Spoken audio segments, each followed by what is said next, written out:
Alright, so to change or to attach your flipper again onto your assembly, you'll need the rod for it to pivot on, the two springs, and the two cotter pins.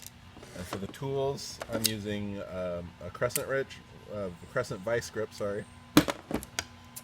flathead screwdriver, two needle nose pliers, a small hammer, and two clamps. I also have two little pieces of cardboard to protect the finish on the assembly itself. So to get started, we're going to clamp our workstation down.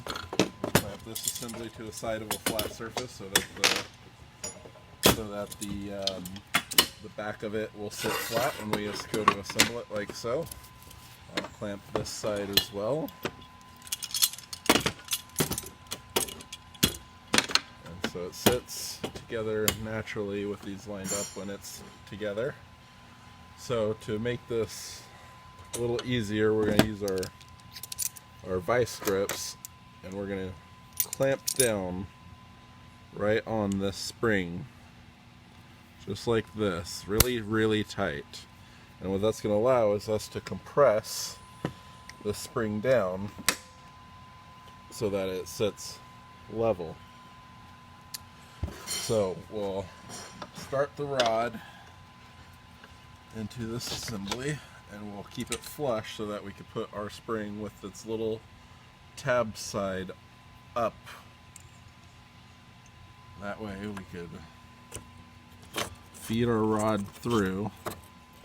And I'm going to feed it most of the way through, maybe 2 inches from getting to the other side, and I'm going to release it in place so that there's a little bit of a gap in between the spring and these ears here. Alright, so it's released and up. I'm going to do the same thing to this spring. Compress it, press it flat, and that way I could get it started here, and I'm going to tap our rod easy so that I could get it lined up. Now I could hold that rod down with that side and tap it,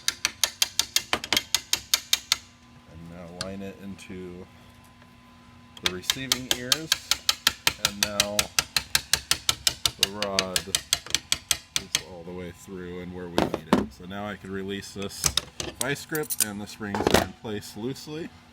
So now we have to attach our cotter pins. To do that, I'm going to use my sharper pair of needle nose pliers, and I have it lined up so that the long side of this cotter pin right here is going to be on the down, or on the bottom side of this. So I'll feed it through its hole, and that way I could press down on that long side with this flathead screwdriver and pry it up just a little bit. Now I'll grab my other pair of pliers, and while holding the back side, I will bend the front side, just like so. And we'll repeat the process for the other side as well. Now, this hole's not quite lined up where I want it. Right here, it's kind of too much at an angle, so I am going to just try to twist this rod a little bit. And now it's in the correct position to go in level. I will press down. Now I can use my other pliers to bend that up and around. And take off your clamps, and it is now attached.